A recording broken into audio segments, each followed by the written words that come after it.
Muy buenos días para todos ustedes una vez más. Estamos muy contentos de poder participar una vez más de este estudio de la palabra de Dios. Y como su nombre le indica, hoy vamos a estudiar una parábola que está en el Evangelio según San Lucas. Evangelio según San Lucas, capítulo 15. Lucas, capítulo 15, versículo del 1 al 7. Lucas 15 del 1 al 7. Le damos la bienvenida a todos ustedes, amigos que hoy están entrando por primera vez. Bienvenidos a este Amanecer con Cristo que estaremos desarrollando durante esta semana. ¿Ya lo tienen? Bueno, voy a leer la parábola. En la parábola vamos a ver por qué Jesús contó esta parábola. ¿Por qué Jesús contó esta parábola? En la parábola hay dos grupos de personas allí. Habían dos grupos de personas y esos dos grupos de personas están en el versículo 1 y versículo 2. Dice así: se acercaban a Jesús todos los publicanos y pecadores para oírle. Ese es el primer grupo. Publicanos y pecadores. ¿Qué hacía este grupo? Se acercaban, trataban de estar adelante de la gran multitud. Ellos querían estar más cerquita. ¿Para qué? Dice, para oírle. En aquellos tiempos, cuando Jesús estaba predicando, no es como hoy que existen los sistemas de amplificación de sonido, un micrófono. Entonces, una persona puede escuchar exactamente igual si está adelante o si está atrás en la reunión, o sea, en la iglesia, en un auditorio, porque hay micrófono y hay sistema de amplificación de sonido. Pero en los tiempos de Jesús no había micrófono, Jesús predicaba sin micrófono. Por lo tanto, las personas que estaban atrás a veces puede ser que no escucharan bien porque estaban un poco lejos. Entonces dice que este primer grupo se acercaban a Jesús todos. ¿Cuántos? Todos los publicanos y pecadores para oírle. Los publicanos y los pecadores eran la gente que no iba a la iglesia. Era la gente del mundo. Era la gente que no estaba conectada con los cultos. Eran mundanos, ¿verdad? Publicanos y pecadores. ¿Cuál era el segundo grupo? ¿Y qué hacía? Porque este primer grupo querían estar cerca de Jesús porque querían muy bien. Segundo grupo, versículo 2. Y los fariseos y los escribas murmuraban diciendo: este a los pecadores recibe y con ellos come. El segundo grupo, mientras que el primero se está acercando a Jesús porque quieren oír, el segundo grupo critica no a los pecadores, está criticando es a Jesús. Y la manera como se dirigen ellos hacia Jesús es este. No sé si a usted le gusta que le diga este. Yo recuerdo que cuando hay a veces ciertos tipos de altercados y la persona dice este o esta, dice, esta tiene su nombre. Entonces, este es como un término despectivo. Ni siquiera dijeron, Jesús a los pecadores recibe y con ellos come. No. Ellos dijeron fue, este a los pecadores recibe y con ellos come. Criticaban a Jesús por juntarse con ese tipo de personas, con esas personas que eran pecadoras, que no venían a la iglesia, que eran del mundo, juntarse con los del mundo. ¿Quiénes eran ellos? Dice que eran los fariseos y los escribas. ¿Quiénes eran los escribas? Los escribas eran personas que en aquellos tiempos no existía la Biblia como la tenemos hoy, así, escrita en un libro, y que tú compras el libro y te llevan los 66 libros para tu casa. En aquella época, cada uno de los libros de la Biblia estaban escritas en rollos separados el uno del otro. Alguien quería tener toda la Biblia, necesitaba tener los 66 rollos. Cuando dice la Biblia que Jesús entró a la sinagoga y le entregaron el rollo de Isaías y leyó una parte de Isaías, le entregaron el rollo, o sea, no eran toda la Biblia, eran por rollos y eran grandes. Así que cargar con todo eso no era posible. Segundo, esos rollos solo estaban en la sinagoga. Entonces, si tú querías leer la Biblia o saber lo que la Biblia decía, tenías que ir a la sinagoga. Allá la leían y la explicaban. Pero había personas que querían tener ellos, pues no podían tener todo el rollo o todos los rollos. Ellos querían era, querían una partecita, una pequeña porción, tal vez un capítulo. Entonces, los escribas eran encargados de tomar el rollo original y transcribir aparte esa porción y se la entregaban a esa familia y esa familia les pagaba a ellos por ese pequeño porción escrito a mano, que era una copia. Entonces, eso eran los escribas.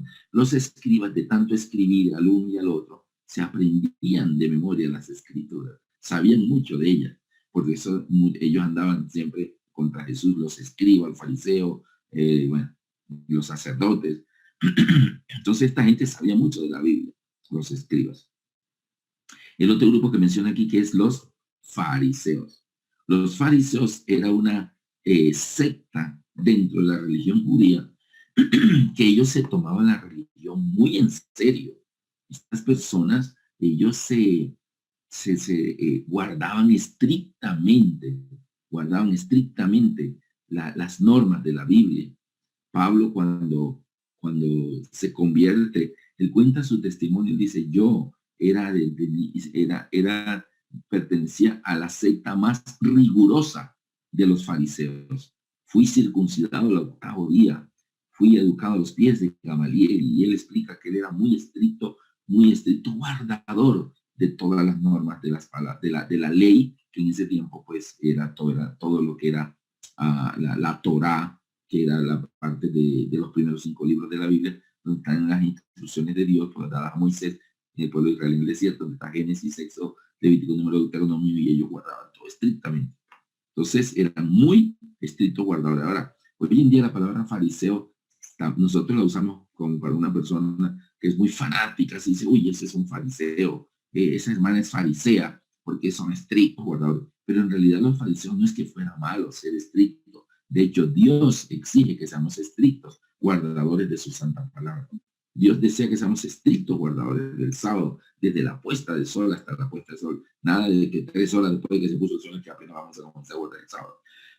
No es que guardemos solo 9 ni 8 mandamientos, son los 10. O sea, estrictos sí. El problema ahora, ¿cómo surgieron los fariseos? Los fariseos eran personas que consideraron, ellos notaron en la historia del Antiguo Testamento, que siempre que el pueblo pecaba o comenzaba a desviarse de la palabra de Dios, entonces Dios mandaba castigos. Cuando el pueblo se alejaba de la fidelidad a Dios, el pueblo, Dios venía otro pueblo y los esclavizaba. Entonces ellos decían que era por eso, por la infidelidad. Por ejemplo, cuando Acán tomó aquel lingote de oro, el manto babilónico, Dios había dicho, no tomen nada del anatema, quemen todo. Entonces, él escondidamente guardó y el pueblo ya no tuvo la bendición. Fueron a la batalla contra un pueblo pequeñito que se llamaba el pueblo de Jai, y perdieron. O sea, Israel, poderoso, y pierden contra el pueblo de Jai. Entonces, ¿por qué? Murieron muchos israelitas en esa batalla, y ese pueblo pequeñito de Jai los derrotó. Y entonces, ¿por qué perdimos, Señor? Y Dios le dijo, hay un anatema en el pueblo, un anatema, hay un pecador allá escondido entre ustedes. ¿Y cuál es? ¿Quién es, Señor? Y el Señor le señaló de las 12 tribus, la tribu a la que pertenecía. Y luego miraron en esa tribu, Dios le señaló la familia. Y luego de esa familia, Dios le señaló que era Acán. Entonces, por Acán ser infiel, todo el pueblo perdió la bendición de Dios. Cuando se desviaban de los mandamientos de Dios, entonces Dios los entregaba a esclavitud a pueblos paganos. Entonces estas personas dijeron, no podemos ser infieles porque después nos esclavizan y sufrimos todos así por culpa de uno. Así que entre ellos se volvieron, fue muy consagrados, muy estrictos guardadores, pero cayeron en la posición como de policías. Entonces ellos vigilaban al uno a ver quién estaba pecando. Por eso dice cuando Jesús sana a una persona, le decía, levántate, toma tu lecho y anda. Entonces cuando el hombre se iba para su casa con su camilla al hombro, los fariseos decían, hoy es sábado, no te es lícito llevar la camilla en tu hombro. No, el que me sanó me dijo que me llevara mi camilla para mi casa. Entonces ellos decían, de hecho, cuando ellos capturan a Jesús, porque Jesús está predicando cosas que pueden levantar que el imperio romano venga. Entonces Caifás dijo, a este hombre hay que matarlo. Es preferible que muera un hombre por todo el pueblo y no que perezca toda la nación. Porque ellos tenían el concepto de que por un solo pecador Dios va a castigarlos a todos. Entonces los fariseos se volvieron como unos policías de los demás y andaban era vigilando a ver quién pecaba. Y el que pecaba, vamos a apedrearlo porque para que todo el mundo esté limpiecito y así Dios no lo castigue. Entonces, es bueno ser un estricto. Dios exige estricta obediencia en todo, pero en ningún momento nos ha nombrado que seamos esos policías que estemos vigilando a los demás y condenando a todos los que no estén haciendo lo que no. Así no funciona. ¿Ves? Entonces, eso eran los fariseos. Así que los pecadores y publicanos, que era la gente del mundo que no iba a la iglesia, y los escribas, ellos iban a la iglesia, y los fariseos también. Entonces ya tenemos que hay dos grupos de personas. Los pecadores, ellos se acercan a Jesús para oírle. Y los fariseos y escribas critican a Jesús por recibir a esos pecadores. Y decían, a los pecadores recibe y con ellos come. Es decir, era algo despreciable para ellos que se untaran con esa calaña de gente, ¿verdad? Eso era lo que creían los fariseos. Ahora bien, bajo este contexto es que Jesús cuenta una parábola. Y nosotros le hemos colocado títulos, eso no está en el original. En el original, cuando se escribieron los evangelios, toda la Biblia, nadie le puso títulos. Luego, cuando la Biblia se comenzó a esquematizar en versículos, y a mí me gusta que tenga títulos porque me encuentro más fácil. Hay Biblias que dicen capítulo 15 y te manda toda la narrativa así. Pero a mí me gusta, por ejemplo, esta versión que dice capítulo 15 de Lucas y dice subtítulo, parábola de la oveja perdida. Luego en el versículo 8, parábola de la moneda perdida. Luego en el versículo 11, parábola del hijo pródigo. O sea, me divide como por bloques y así yo sé dónde está el pedacito que estoy buscando. Es bueno. Pero esos títulos que han sido colocados allí, son títulos que colocaron pues los editores y estas cosas. Y ellos consideraron que esta parábola debía llamarse la oveja perdida. Una vez un pastor nos predicaba y nos decía que esos títulos fue a consideración de ellos. Pero si le preguntamos a Dios, Señor, ¿cómo esta parábola que tú escribiste, cómo tú la llamarías? De pronto Dios nos diría, la parábola del pastor de la oveja perdida. ¿Ves? De pronto el hijo pródigo para Dios sería mejor la parábola del padre. Nosotros enfatizamos al hijo que se va de la casa, enfatizamos la oveja que se pierde, ¿verdad? La moneda que se pierde. Pero de pronto Dios lo que quiere enfatizar es el amor del padre por ese hijo. Y la parábola para Dios dice, oiga, ¿usted nunca han leído la parábola del padre del pródigo? No, ¿cuál es esa? Yo conozco la del hijo pródigo. No, pues es la misma, pero Dios de pronto, el título que Dios le hubiera puesto era otro. Así que este título lo consideraron los eruditos que hicieron este gran trabajo de edición de la Biblia para que para nosotros sea más fácil leerla y estudiarla y compartirla. Bueno, entonces cuando yo pongo este título de la parábola de las 100 ovejas perdidas, siempre dice, ¿cómo? 100. Y no era solo una. Y bueno, es que eso pasa por basarnos en un título que fue puesto a consideración por unos seres humanos. Pero ahora tú vas a ver que leyendo la parábola hoy, vas a ver que esta parábola en realidad no era una oveja la que estaba perdida. Las 100 ovejas estaban perdidas. Vamos a ver. Versículo 3. Lucas 15:3. Entonces él les refirió esta parábola. O sea, como estaban criticándolo, los pecadores reciben, con ellos comen. Entonces Jesús sabía que lo que estaban pensando de él. Entonces dijo, ok, le voy a contar una parábola. Entonces él les refirió esta parábola. Ahora, hay dos grupos de personas y en la parábola hay dos clases de ovejas. Mira, ¿qué hombre de vosotros? Esta es la parábola ya. ¿Qué hombre de vosotros, teniendo 100 ovejas, si pierde una de ellas? De los dos grupos, ¿cuáles estaban perdidos? Pues los pecadores y publicanos eran los perdidos.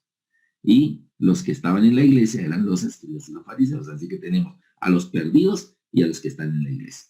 ¿Qué hombre de vosotros, teniendo 100 ovejas, si pierde una de ellas, no deja las 99 en el desierto y va tras la que se perdió hasta encontrarla? Fíjate tú, ¿cuánto tiempo el pastor busca a la oveja que se perdió? ¿Un día, 2 días, 3 días? ¿Cuánto tiempo la busca? ¿Sabes cuánto tiempo? Busca hasta encontrarla. Así que si él demora un día hasta que la encuentra, la búsqueda demoró un día. Pero si la encuentra en 3 días, la búsqueda demoró 3 días. Y si la encuentra dentro de una semana, entonces la búsqueda demoró una semana. ¿Ves? Así que no hay un tiempo específico de cuánto tiempo demora la búsqueda. El pastor busca la oveja hasta que la encuentra. Ese es el tiempo. Por eso Dios no ha cesado de buscarte a ti, querido amigo. El pastor no ha cesado de la búsqueda por aquellos que todavía no han venido a formar parte del pueblo de Dios. Él sigue buscando. Muy bien. Dice el siguiente, ¿verdad? Hasta encontrarlo. Ahora, ¿qué hace cuando la encuentra? La ovejita que se fue. Dice, y cuando la encuentra, la pone sobre sus hombros. Aquí no dice, y cuando la encuentra, le da una paliza y le dice, oveja traviesa, mira lo que has hecho, me has hecho perder 3 días buscándote. No, dice aquí que cuando la encuentra, la pone sobre sus hombros, gozoso, le expresa alegría, amor, te encontré, la protege, la pone sobre sus hombros, debe estar cansada de tanto vagar, tal vez tiene sus patitas heridas por las rocas filosas, él la pone sobre sus hombros, ¿verdad? ¿Y qué hace cuando la tiene sobre sus hombros? Gozoso, que manifiesta gozo a ella. Nota aquí una característica del pastor. Él está gozoso por haber encontrado la ovejita perdida. Dice, y al llegar a casa, cuando ya la trae, ¿verdad? Reúne a sus amigos y vecinos, diciéndoles, gozaos conmigo, vengan, gócense conmigo, porque he encontrado mi oveja que se había perdido. Entonces, esa es la parábola. Hasta ahí llega la parábola. Hace una gran fiesta. Vengan, gócense conmigo, porque he encontrado mi oveja que se había perdido. Es mi oveja, es mía. No es la oveja perdida, no es mi oveja que se había perdido. Entonces, en el versículo 7, Jesús le dice a las personas que están a esos fariseos y escribas, le dice, os digo que así habrá más gozo en el cielo por un pecador que se arrepiente, más que por 99 justos que no necesitan arrepentimiento. Bueno, creo que cuando Jesús llegó a la casa de Zaqueo, en Génesis 10, en Lucas 19, ahí ya que estamos en Lucas, mira cómo Jesús se expresa.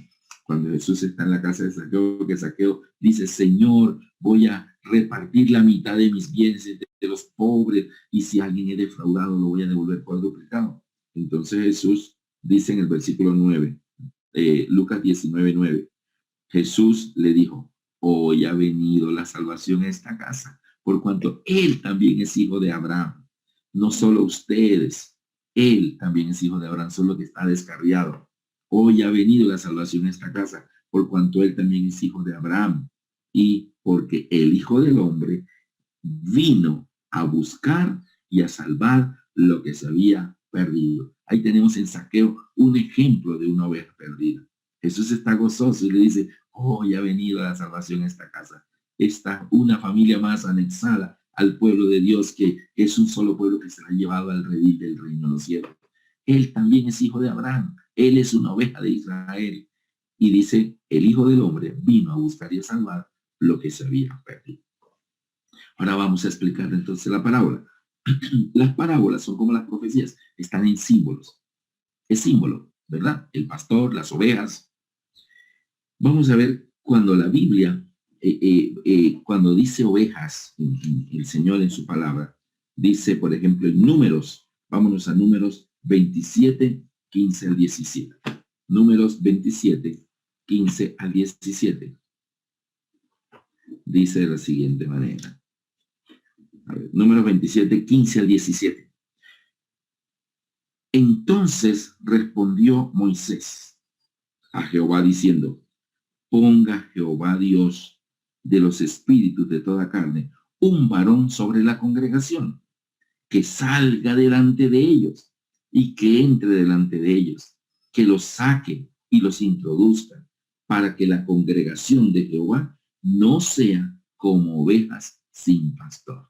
Entonces, en la Biblia se compara al pueblo de Dios con ovejas. Nosotros somos ovejitas. Y la Biblia dice que no es una comparación que un predicador hizo porque él creyó que era. No, es que la Biblia dice, para que la congregación de Jehová no sean como ovejas sin pastor.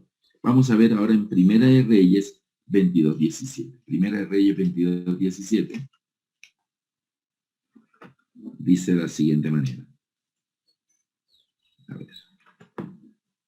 22:17. Primera de Reyes 22:17. Entonces él dijo, yo vi a todo Israel esparcido por los montes como ovejas que no tienen pastor. Y Jehová dijo, estos no tienen señor, vuélvase cada uno a su casa en paz. Pero dice aquí que cuando vio a todo Israel esparcido en los montes, eran como ovejas que no tenían pastor. Vamos a ver qué dice Ezequiel 34, 30 y 31. Ezequiel 34, versículos 30 y 31.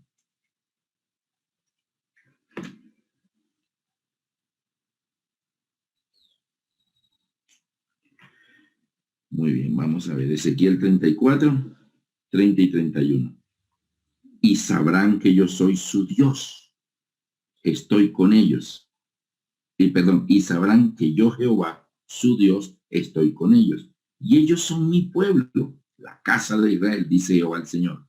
Y vosotros, ovejas mías, ovejas de mi pasto, hombres sois, y yo, vuestro Dios, dice Jehová el Señor. Así que aquí Dios mismo está diciéndole a Ezequiel, ustedes, ovejas mías, en el 31, vosotras, ovejas mías, ovejas de mi pasto, hombres sois. Así que cuando en la Biblia habla de las ovejas, en la parte del parábola y eso, el Señor está diciendo, ustedes son ustedes, ¿verdad? Aquí en Zacarías 10:2 también dice que vagan como ovejas y sufren sin tener un pastor. En Marcos 6:32 y 33, Marcos 6:32 y 33 dice, y Jesús vio la multitud y tuvo compasión de ellos, porque eran como ovejas que no tenían pastor. Entonces, por eso el Salmo 23. El Salmo 23, si ustedes lo leen bien, es una oveja la que lo está escribiendo. Y esa oveja se llama David. Y David le está contando a las demás ovejitas que él tiene un pastor. Y por eso el Salmo 23 dice, Jehová es mi pastor. Nada me faltará. En lugar de delicados pastos, me hará descansar. Junto a aguas de reposo, me pastoreará. O sea, la ovejita David le está contando a las demás ovejas del pueblo de Dios, que somos nosotros, qué bien le va a él por tener a Jehová como su pastor. Le da agua de mansas, le da pastos suaves, ¿verdad? Aunque ande en valle de sombra de muerte, no temeré mal alguno porque tú estarás conmigo. Tu vara y tu callado me infundirán aliento. Aderezas mesa delante de mí, delante de mis angustiadores. Ungiste mi cabeza con aceite, mi copa está rebosando. Ciertamente, es un testimonio de una oveja que le está contando a las demás ovejas lo bien que le va a él por tener a Jehová como su pastor. Entonces, en la Biblia lo que está diciendo es que el pueblo de Dios somos las ovejas. Entonces, en la parábola que Jesús cuenta en Lucas 15, esas ovejas están divididas en dos grupos. Ahora, ¿por qué nos compara con ovejas? La oveja anda en manada. Una oveja no puede andar sola. La oveja necesita estar con las demás. Necesita el calor de las demás. Necesita la compañía de las demás. Por eso la oveja anda en manada. Sin embargo, la oveja no es un animal que necesita ser amarrado para jalarlo. De hecho, en Salmo 32, 8 y 9, en Salmo 32, 8 y 9 hablan del caballo y del mulo que necesitan ser atados. El caballo y el mulo necesitan ser atados, dice. Pero la oveja no. La oveja debe caminar solita detrás del pastor. Ahora bien, noten una cosa. La oveja es el único animal que necesita ser pastoreado. Es el único. ¿Ves? Mis suegros tienen finca y hemos ido por allá y las vacas están por allá regadas por todos los campos. De repente, a eso de las 5, 4:30 para 5 de la tarde, ellas solitas comienzan a venir.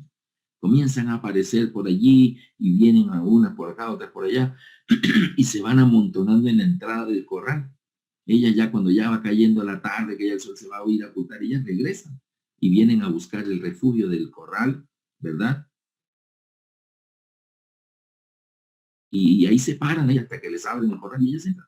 Pero la oveja necesita que alguien vaya delante de ella para que ella vaya detrás. Entonces, solo la oveja ella necesita marchar detrás del pastor. Ahora bien, hay otros animales que ellos andan en manada. En manada. Entonces tenemos, por ejemplo, las manadas de leones, manadas de elefantes, lobos. Los lobos andan en manada, pero ellos no necesitan un pastor. Ellos tienen uno animal de ellos mismos que se convierte en el alfa. El lobo alfa es el que guía a todos los demás y por donde él corre va todos detrás de él. Ese es el macho alfa. En las manadas de elefante, el macho dominante es el macho alfa y ellos están tomando agua en el pozo y de repente cuando él hace un sonido y comienza a marchar, toda la manada va detrás de él porque está el macho alfa, el lobo alfa, ¿verdad? Pero no existe algo llamado oveja alfa. No hay una oveja alfa que ella diga, yo, venga muchachos, yo los guío, vengan detrás de mí. Algunas personas se han autodenominado ovejas alfas y tenemos tristes episodios en la historia de la humanidad cuando, por ejemplo, también las ballenas orcas tienen un macho alfa, ¿verdad? Los renos, los venados, y usted ven cómo se enfrenta cuando viene un macho joven a disputarle al macho dominante su liderazgo sobre la manada y pelean y se dan cuernos y si lo derrota el otro se tiene que ir y él se queda con todas las hembras de la manada, ¿verdad? Eso lo han visto en documentales. Pero no existe la oveja alfa. No existe la oveja alfa. De hecho, los perros, si usted tiene perritos, ellos consideran que la familia es su manada.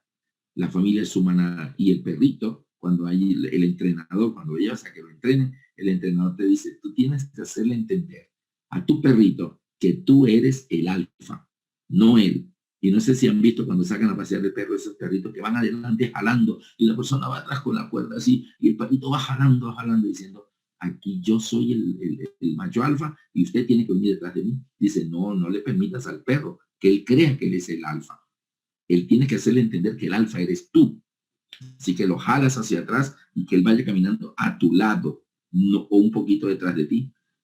Hay personas que usted ve que los perros van sueltos y él va caminando y el perrito va detrás y se orina en un arbolito y va, pero y hay perros también entrenados que la persona va caminando y él va detrás y de repente esa persona se encuentra con un amigo, hola, ¿cómo te va? Y el perrito se queda ahí un late y se echa, se sienta y queda ahí esperando. Y tú te despides del amigo, bueno, hasta luego, nos vemos. Y cuando sigues andando, él reanuda su paso, pero va detrás. Ya ha sido entrenado y ya se le hizo entender a él que el alfa eres tú. ¿Ves? Pero cuando tú permites que tu perro crea que él es el alfa, él es el que va corriendo delante y tú atrás. ¿Por qué? Porque él es el alfa. Ayer justamente veníamos aquí en el apartamento del pastor, íbamos saliendo y venían unos muchachos con un perro y el perro venía suelto y venía con su cuerda, pero él traía la cuerda él mismo, o sea, él se venía trayendo él mismo, o sea, yo me llevo, tú no me llevas, yo me llevo solo, ¿ves? Entonces, los perros, porque el perro es un animal de manada, y cuando tenemos un perrito en la familia, él cree que la manada es la familia, y si no lo entrenas, entonces él es el alfa y tú vas detrás, por eso abrieron la puerta y el perro salió corriendo para la calle, todo detrás, se salió el perro, y él va adelante, él es el alfa, tú tienes que ir detrás de él hasta que lo alcances. Entonces, no. Pero hay otros que abren la puerta y el perrito no se va, ni se sale, ni nada, porque ya fue entrenado. Bueno, la oveja, no hay oveja alfa. Pero en el mundo, algunos se han autodenominado la oveja alfa. Tenemos al pontífice de Roma, el Papa. El Papa él es el guía a los demás, o sea, él es el líder y todo, ¿verdad? Hubo hace muchos años, muchísimas, algunas décadas atrás, un hombre llamado Jim Jones. Y Jim Jones se llevó una cantidad de gente para la Guyana. Y allá en Guyana se comenzaron a vivir allá en los campos, en el monte, porque todo las ciudades era corrupción y que ellos tenían que consagrarse, era allá en medio de la naturaleza, hicieron un campamento por allá, así que en medio de la selva, pero se fueron muchos menores de edad, se fueron gente joven que no pueden, porque son menores de edad y sus padres se preocuparon. Así que, y esta persona que lideraba a todos ellos porque iban para el cielo, y hizo un envenenamiento masivo y todos se suicidaron porque si ellos creen que la muerte, cuando una persona se muere, inmediatamente se va a poner de Dios, y dijeron, este mundo está lleno de pecado, vamos a morirnos para ir todos para donde Dios ya. Y esa ovejita alfa guió a las demás ovejas a una muerte masiva. Después hubo alguien llamado David Koresh. David Koresh, de los davidianos, hizo algo parecido, pero en Waco, Texas. En Waco, Texas, también hubo un enfrentamiento con el FBI porque se fueron menores de edad de sus casas siguiendo a esta oveja alfa llamado David Koresh. Entonces no hay oveja alfa. La Biblia dice que tenemos que seguir al pastor y el pastor es Cristo Jesús. No sigas a otro hombre porque ese otro hombre es otra oveja y una oveja guiando a otra oveja. Una característica que tiene la ovejita es que ella se desorienta muy fácil. Ella se pierde muy fácil porque no tiene orientación muy fácil. Ok, ahora bien, en el caso de la oveja, aquí ahora viene un detalle. ¿Cómo reacciona el pastor en la parábola? El pastor dice, cuando el pastor ve que le falta una, él no dice, tengo bastante, me quedan 99, que no voy a poner a perder el tiempo con esa oveja que se fue, esa oveja traviesa. ¿Ves? Entonces, la voy a dejar que se pierda, yo no voy a perder el tiempo. No, el pastor ama a cada oveja individualmente. Él ama a cada oveja. Así que le hace falta su ovejita y deja a las demás aseguradas allí en el redil y se va a buscar esa ovejita hasta que la encuentre, porque la ama. Por eso cuando la encuentra dice que se pone gozoso y la pone sobre sus hombros, feliz, y cuando regresa está tan gozoso que él quiere compartir el gozo con todos y dice que llama a sus vecinos y amigos. Y dice, vengan, gócense conmigo porque he encontrado a mi oveja que se había perdido.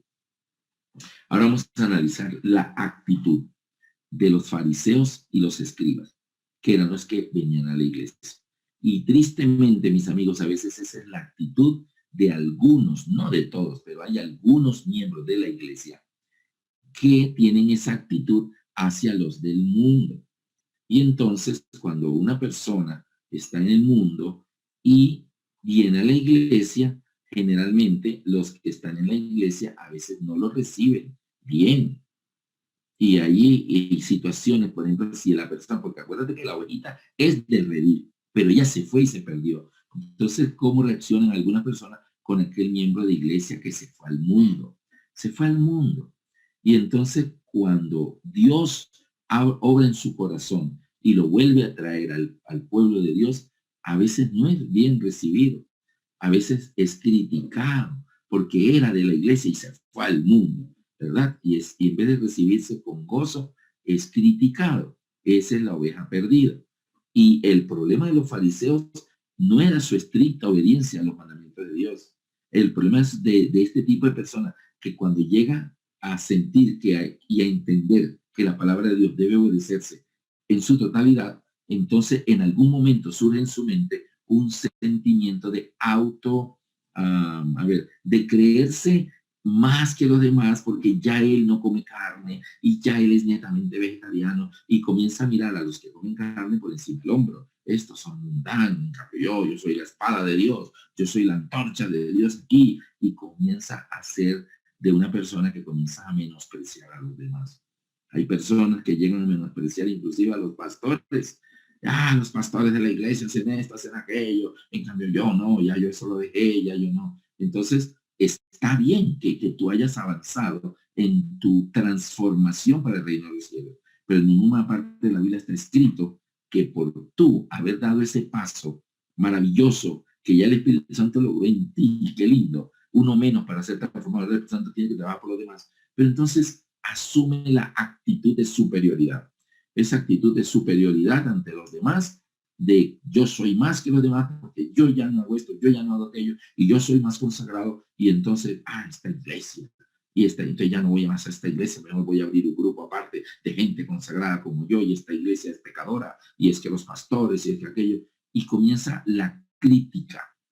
Yo siempre he dicho que hay que hacer una de las señales del tiempo al fin, y ese es el primer capítulo de un libro del pastor Fernando Chay, un libro muy antiguo, pero que es mi favorito, se llama Preparación para la crisis final, y el primer capítulo se llama Un movimiento de reavivamiento y reforma dentro de la iglesia.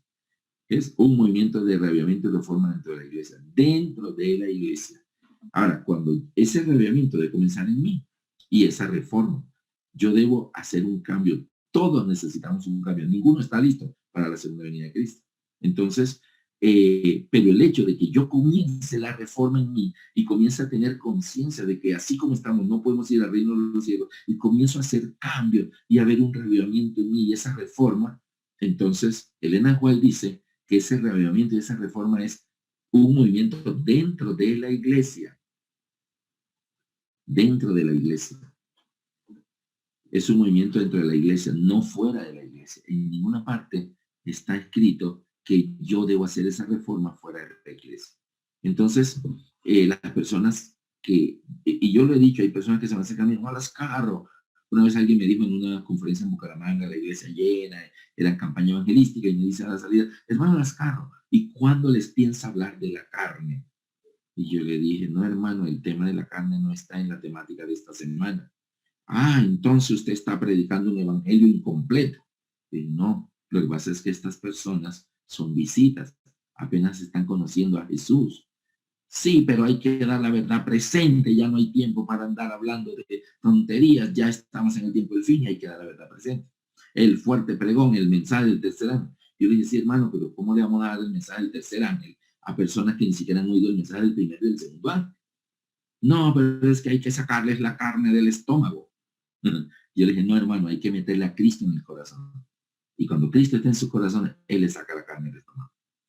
Entonces esta persona, yo le dije, venga, hermano, ¿usted hace cuánto que es vegetariano? Hace 5 años, me dijo. Hace 5 años, ni un gramo de carne pasa por mi boca. Ah, qué bueno, lo felicito. Yo también, yo dejé la carne de res cuando mi hija Elisa tenía 7 años. Ya no sé hace cuánto tiempo pasó eso. Hace como 20 y pico de años, entonces, ¿ves? Pero yo no le ando diciendo a la gente que si come carne no se va a reino del cielo. Yo tengo que conozcan a Jesús. La vida eterna es que conozcan a Jesús, a que conozcan a Dios y a su Hijo Jesucristo, quien era enviado. Ahora, cuando la persona conoce a Jesús, Jesús comienza a producir esos cambios en la vida de ellos.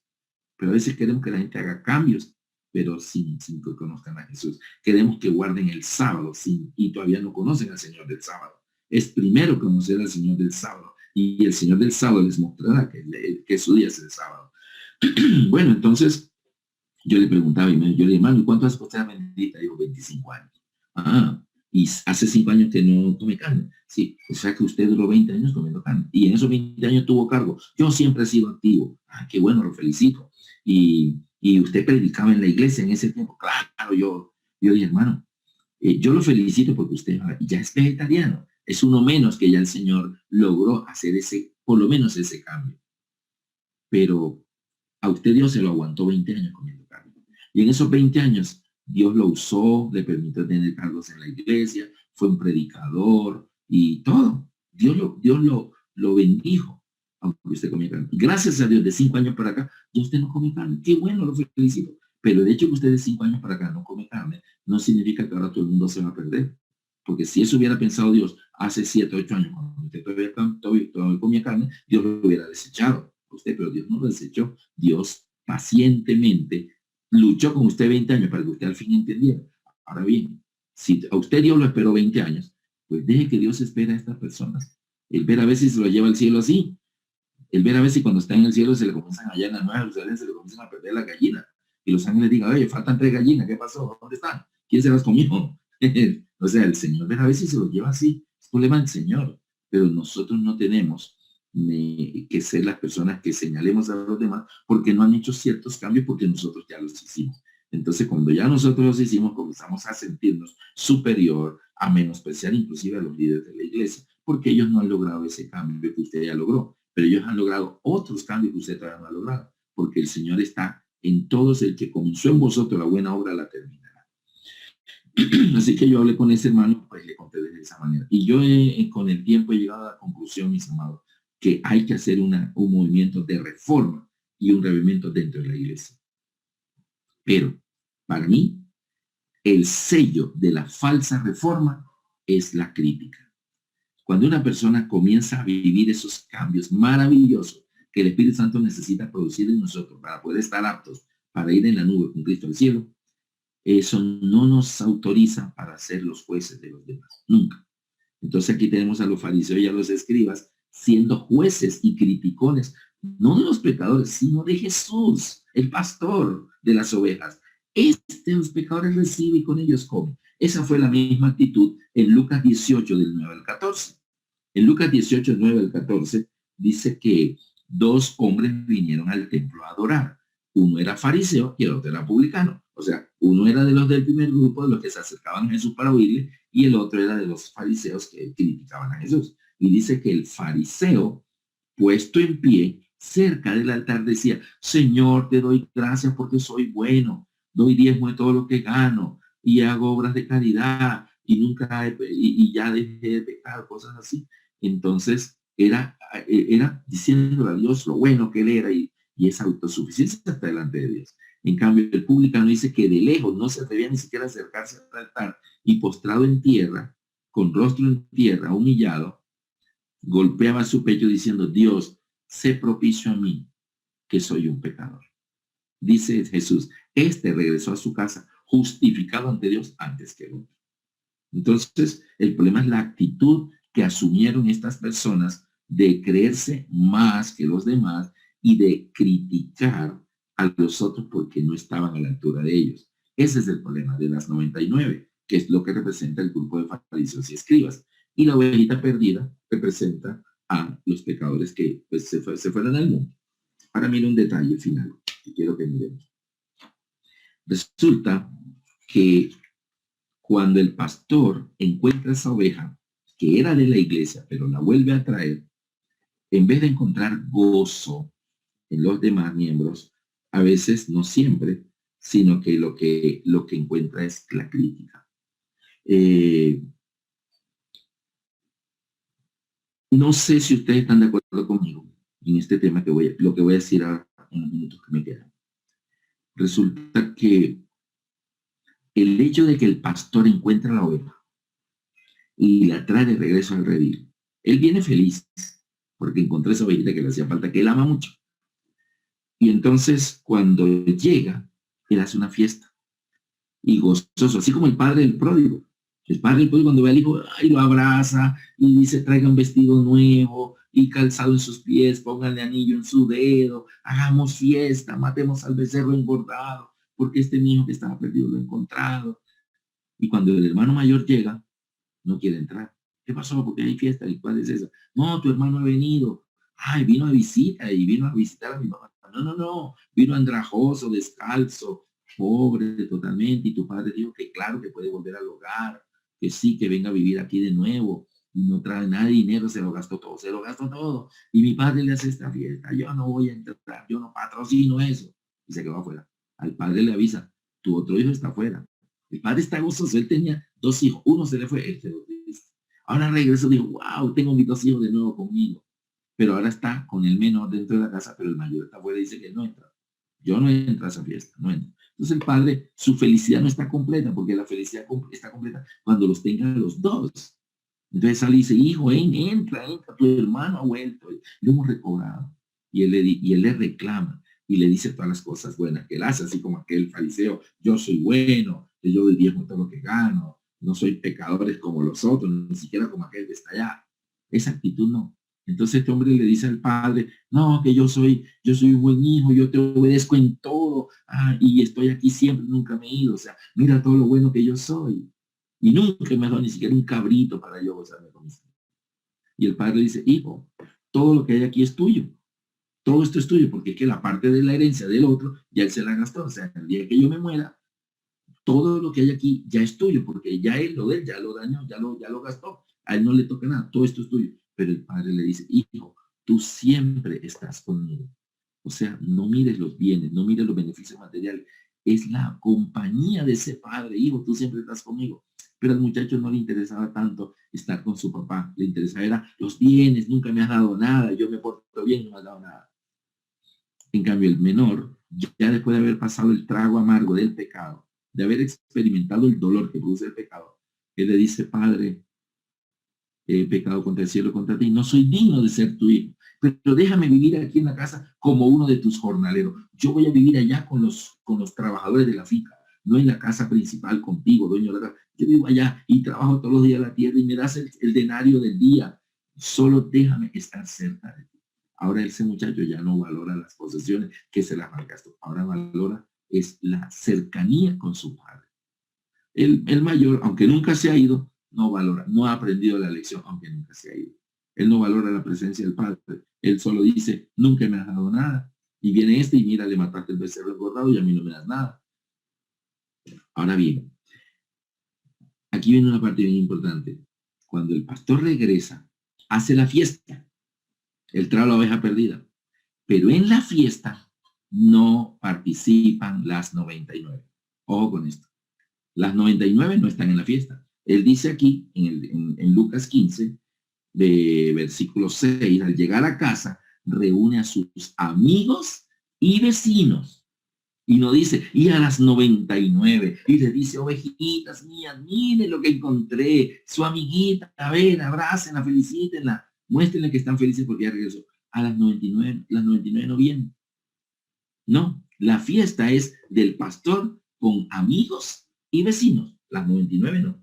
¿Y qué representan las 99? A nosotros los que estamos en la iglesia. ¿Y sabes qué? La lección al final es, y así os digo, debería este texto decir, y así os digo que habrá más gozo en la iglesia. Habrá gozo en la iglesia cuando traemos esas ovejitas perdidas. La iglesia se alegra. No, no dice así. La ovejita se fue, se perdió, era un miembro de iglesia, pero se fue al mundo, y el pastor va, lo rescata, y cuando lo trae, el gozo no es en la iglesia, es en el cielo. Así os digo que habrá más gozo en el cielo por una ovejita.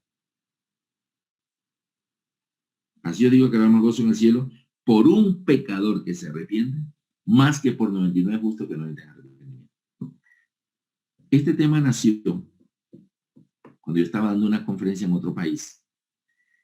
Iban a haber 28 bautismos. Y había sido 2 semanas de conferencias de Apocalipsis muy bonitas, muchas visitas, y 28 personas decidieron bautizarse. Normalmente los bautismos son el último día, el sábado. Y entonces, ¿qué se hace? Ese sábado final, ese cierre, es un programa bastante recargado. A veces hay presentaciones de niños y todo, y es un día feliz porque hay resultados, y hay gente que dijo, me entrego a Jesús, me voy a bautizar, y hay padres de familia gozosos porque su hijo se va a bautizar, hay gente gozoso porque aquel que se ha ido al mundo quiere volver, dice, me quiero volver a bautizar, yo era adventista de niño, pero me fui al mundo, ahora yo quiero volver al evangelio, y hay gozo. Pero en ese programa de ese sábado final tan recargado, siempre los bautismos se hacen primero y de último el sermón final. ¿Y por qué lo hacemos así? Para que los hermanos no se vayan. Pero esa vez en ese país, el pastor dijo, primero va a ser el sermón del hermano Lascaro, el sermón final, y luego terminamos con los bautismos. Y así se hizo. Yo prediqué el tema final, la iglesia llena, gente de pie por todos lados, y cuando yo terminé, hicimos pasar a las 28 personas, el pastor le tomó el voto bautismal, y mientras fueron a ponerse la bata bautismal y todo, yo terminé con una pequeña conclusión, hubo un himno especial, y cuando yo estoy andando al volteo atrás, el bautisterio estaba casi a la altura de la plataforma, ya yo vi el pastor, y el primero que bajó fue un joven, como de unos 24 años, y yo vi cuando él entró con una sonrisa, con una alegría, porque ese muchacho estaba feliz, y era una ovejita que estaba volviendo. Era un muchacho que había sido hijo de una familia cristiana, pero él se había ido al mundo, pero ahora sintió el llamado del Señor. Y entonces yo le miré su rostro, esa alegría, esa sonrisa, y entonces El pastor hizo la oración, yo le extendí el micrófono al pastor así, el pastor tiene la oración y entonces lo bautizó y el muchacho sale del agua, abraza al pastor y entonces yo estaba esperando que me mirara para yo también decirle que lo felicitaba. Y cuando el muchacho mira así, yo estoy mirando al pastor y al muchacho, estoy de espalda a la congregación. Yo vi cuando el muchacho volteó para la congregación, no me miró a mí, sino que le cayó una sombra en los ojos, en su rostro cambió, se puso serio, le noté en sus ojos tristeza y yo miré y, y miré para atrás y media iglesia se estaba yendo. Los hermanos estaban saliendo, hermanas con la cartera y que el niño, y entonces ya me voy. Esos que dicen, hermana, me tengo que ir porque mi esposo va a llegar, es que ya es tarde, el niño está fastidiado, entonces me cuenta a la tarde cuánto bautismos hubo y se están yendo. Y yo vi cómo este joven se sintió impactado negativamente al ver que en el momento de sus bautismos la iglesia se estaba yendo, la iglesia se estaba desocupando. Y yo miré eso, pues ya era el último tema. Yo al día siguiente me regresaba para Colombia. Y yo me tomé el atrevimiento de decir, hermanos, un momentico, por favor, quiero decir algo. La gente así caminando paró y me dice, y yo dije, miren, hermanos, yo quiero pedir perdón por lo que voy a decir. Es más, voy a poner un ejemplo que no es bíblico, pero se lo voy a decir. Michael Jordan, el basquetbolista norteamericano, él tiene una frase que lo ha hecho famoso a él. Y esa frase es, el partido acaba cuando acaba. O sea, van perdiendo, faltan 5 minuticos. No, ya perdimos, no, ya para qué, mire el Mario, no, ya perdimos. Michael Jordan no. Él dice, mientras el marcador del tiempo esté corriendo, podemos seguir jugando y ahí podemos ganar. Y él ha volteado marcadores en el último 2-3 segundos. Ha volteado marcadores. Iban perdiendo y en los últimos segundos, ¡pum! Y ganan. Una vez con mi esposa estábamos viendo un partido de la Serie Mundial de Béisbol. A mi esposa le encanta el béisbol, yo la acompaño, a mí no me gusta, pero ella es feliz viendo béisbol. Y entonces estábamos viendo un partido y el partido, el primer inning, 6 carreras metió ese equipo. Y el otro 0. Pasa al segundo inning, 6-0. Tercer inning, 6-0. Y en todo el partido, las 9 entradas, no pasó nada. Todo el tiempo se mantuvo 6-0 como había comenzado en el primer inning. Y el estadio, ya cuando estaba en la última entrada, la gente se comenzó a parar y a irse. Ya 6-0, o sea, eso ya no lo van a, ya perdieron, ya. Y la gente se comenzó a ir, y nosotros mirando el partido y veíamos como la gente en la tribuna se iba blanqueando porque ya los puestos estaban desocupados y la gente yéndose, y el estadio ya medio llenar, ya medio vacío, y llega el otro equipo y mete 7 de una. Y el partido quedó 7-6 ganando el otro equipo que había estado perdiendo el partido.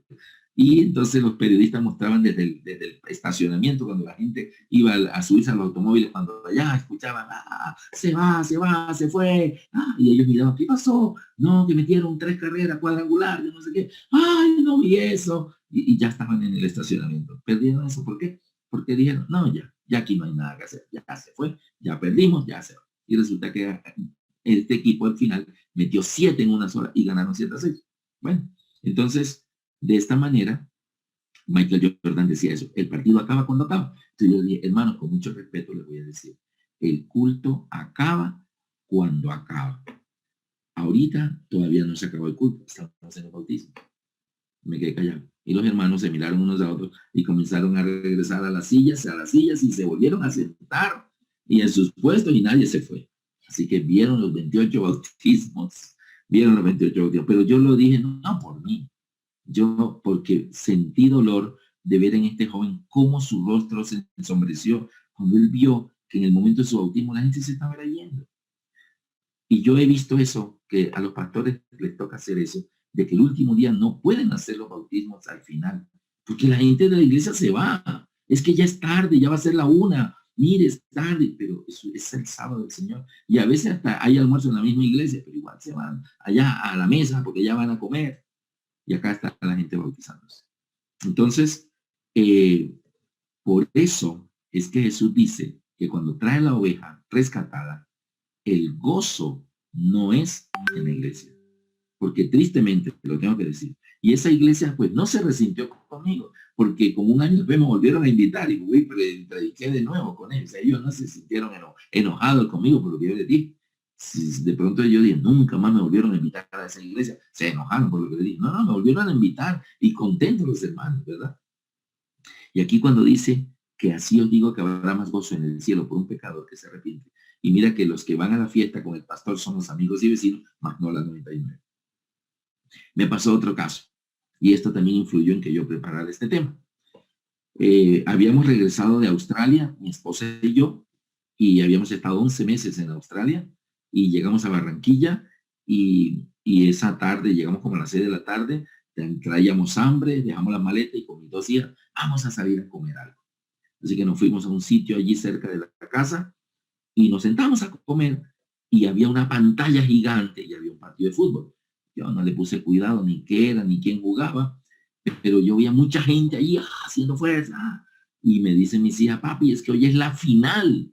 Hoy es la final. Eso fue diciembre del 2011. Es la final. Está el Junior y el Once Caldas. Los que sepan de fútbol, en Colombia, el Once Caldas, un equipo, el Junior de la ciudad de Barranquilla, donde yo soy, y los en Barranquilla son muy fanáticos del fútbol. Así que la gente estaba allí de pie, haciendo fuerzas, y nosotros ahí comiendo. Bueno, terminamos de comer, seguimos viendo ya el partido final y tal, y gana el Junior.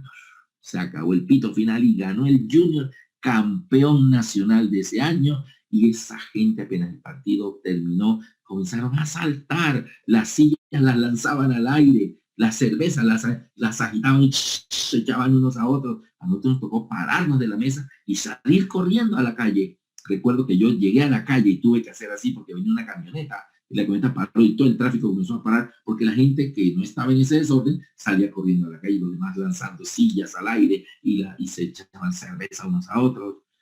Y la euforia, toda la ciudad se oían los gritos en los apartamentos. ¡Ah! Ganó el equipo, pero el partido estaba siendo jugado en la ciudad de Manizales, donde es el equipo que perdió. No estaba siendo en Barranquilla. Entonces yo le dije a mi esposa, vámonos para aquel lado, allá enfrente están también una pantalla gigante, pero la gente allá está tranquila. Así que cruzamos la calle y entramos a otro negocio y nos sentamos a ver lo que pasaba.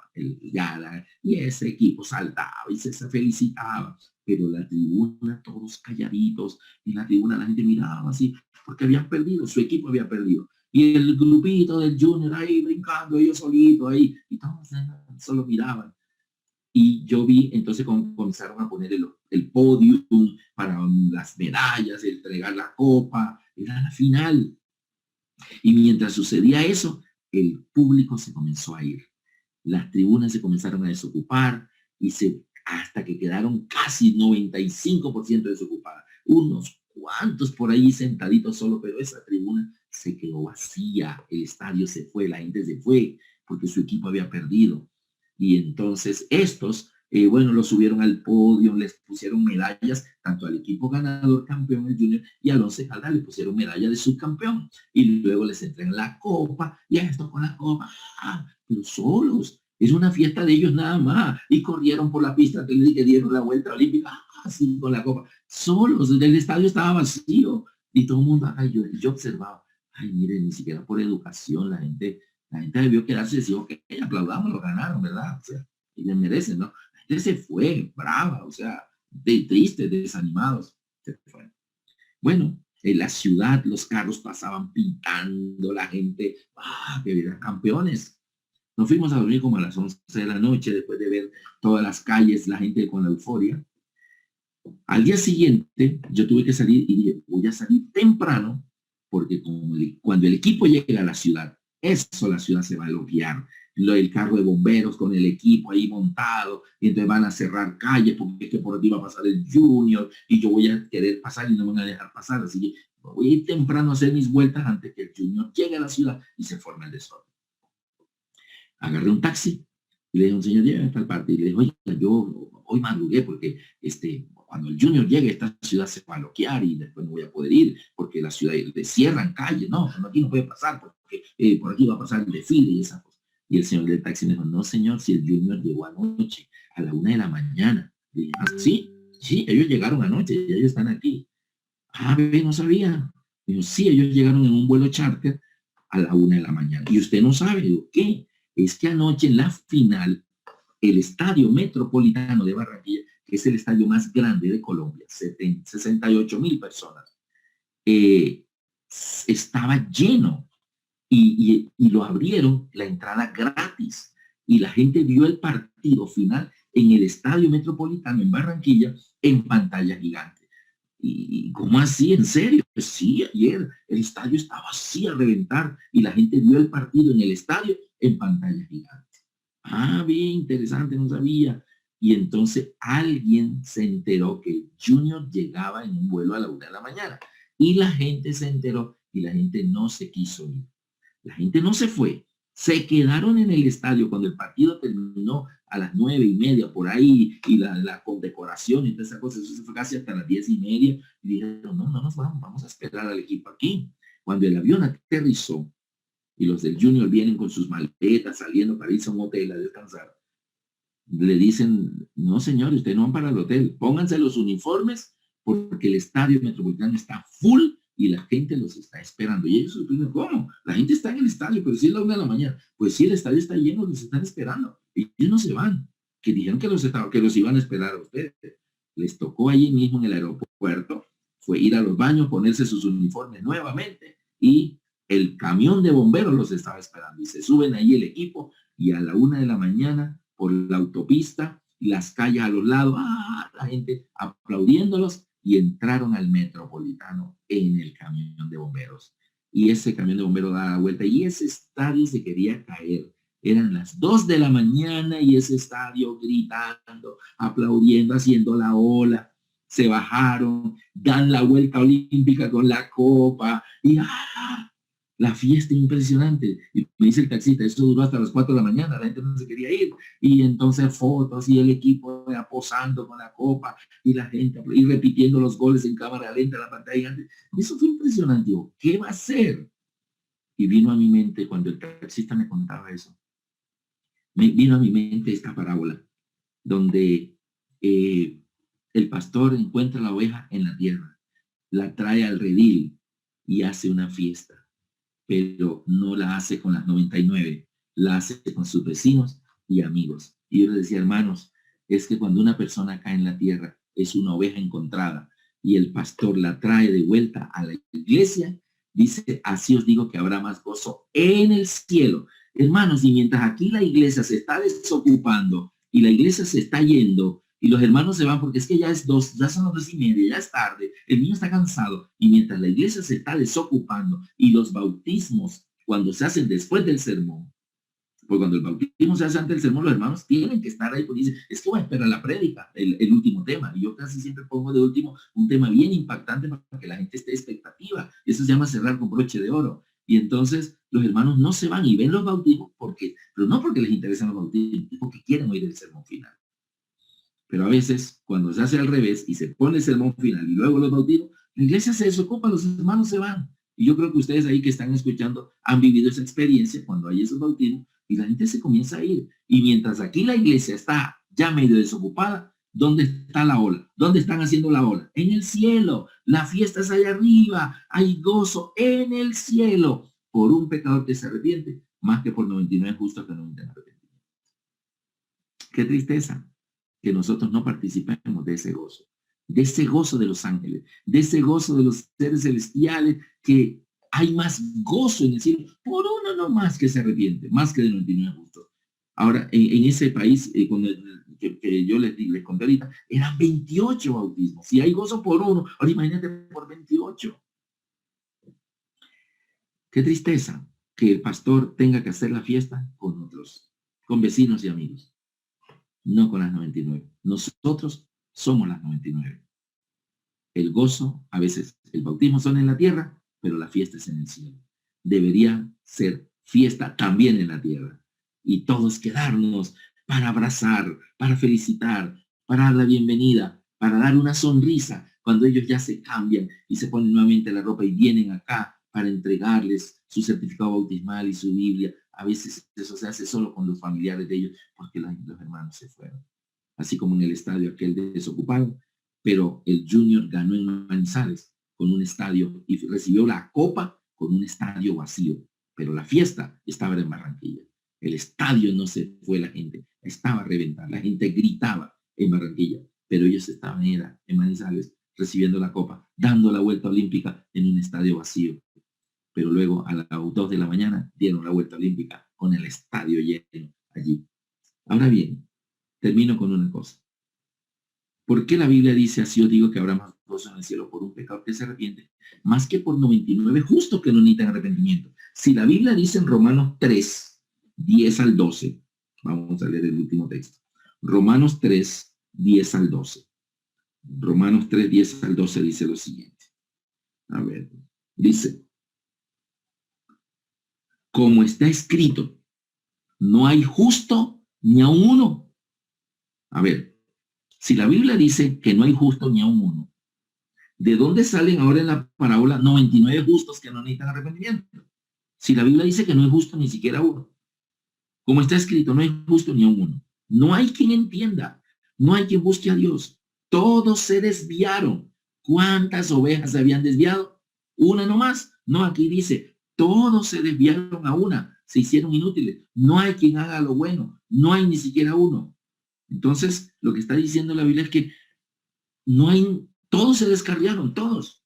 Pero, y que no hay justo ni a uno. Y si Romanos 3:10 dice que no hay justo ni a uno, ¿por qué entonces ahora Jesús dice que más gozo en el cielo por un pecador que se arrepiente que por 99 justos que no hay arrepentimiento? ¿De dónde salen ahora 99 justos si la Biblia dice que no hay justo ni a uno? Y en Isaías 53, 5 y 6, Isaías 53, 5 y 6, dice así. Mas el herido fue por nuestras rebeliones, molido por nuestros pecados. El castigo de nuestra paz fue sobre él, y por su llaga fuimos nosotros curados. Todos nosotros, ¿qué está diciendo Isaías? ¿Cuántos? Todos nosotros nos descarriamos como ovejas. Cada cual se apartó por su camino, mas Jehová cargó en él el pecado de todos nosotros. Entonces, según Isaías, ¿cuántas ovejas eran las perdidas? ¿Una? No. Todos nosotros nos descarriamos como ovejas. Cada cual se fue por su camino. Pero Jehová perdonó el pecado de ellos cargándolo sobre Jesús, el Cordero de Dios que quita el pecado del mundo. Mis hermanos, lo que sucede con las 99, que representaba ese grupo de autosuficiencia espiritual, que se atreve a criticar al propio Jesús y que, se junta con pecadores, este se junta y con ellos como guácala. O sea, no. Asumieron una actitud de autosuficiencia porque a estas personas se les olvidó, a las 99 que critican al pastor por dedicar tiempo a buscar esa ovejita descarriada, a ellas se les olvidó que ellas en un tiempo también fueron ovejas perdidas y que el pastor dedicó tiempo para buscarlas y traerlas. Ahora que están en el redil, ahora que ya son ovejas convertidas, ahora se dan el lujo de criticar a la que está afuera. El problema era la actitud del fariseo de yo te doy gracias a Dios porque soy bueno, porque no soy como los demás hombres que son pecadores, ni siquiera como aquel que está allá. Esa es la actitud. No, debemos tener la actitud de nunca olvidar que así como Dios dedicó tiempo para mí, para traerme al redil, entonces ahora Dios está dedicando tiempo para rescatar a aquel. Y cuando son ovejitas que se han ido al mundo, cuando regresan, a veces nunca se olvidan. Dice la Biblia que Dios perdona y olvida, pero a veces la iglesia ni perdona ni olvida. Y a veces a tal persona lo proponen por un cargo. No, él no puede, porque es que él hace 20 años hizo esto y esto y esto. Han pasado 20 años. Ya Dios lo perdonó. Ya él regresó al pueblo de Dios. Pero ahí queda. No lo pueden poner no, ese cargo no a él, no. Póngalo de otro así más chiquito, pero en ese no. Porque él hace 20 años hizo esto y esto. Y el perdón de Dios que lanzó los pecados al fondo de la mar y que nunca más me acordaré de ellos donde quiera. ¿Por qué? Porque son las 99. Esas 99 que se les olvida que un día ellas también fueron ovejas perdidas y que el pastor los rescató y los trajo. Y ahora critican al pastor por traer a las otras. Ese es el problema. Así que esta parábola se llama la parábola de las 100 ovejas perdidas, solamente que ya 99 habían sido rescatadas, ya estaban en el redil, y ahora como estaban dentro del pueblo de Dios, se dan el lujo de criticar a aquella que todavía falta. Ojalá nosotros a partir de hoy comencemos a participar del gozo en el cielo, y cuando el Señor traiga esas ovejas a la iglesia, nosotros recordemos que aunque la iglesia, muchos decidan, yo me tengo que ir, porque ya esto se acabó, ya vienen son solo los bautismos, usted se queda. Y usted diga, yo voy a quedarme porque yo voy a participar de la fiesta que está haciendo allá arriba, allá donde los ángeles están tocando trompeta, están haciendo la ola, están felices. Yo aquí en la iglesia también voy a participar de esa fiesta. Amén. Que Dios me lo bendiga.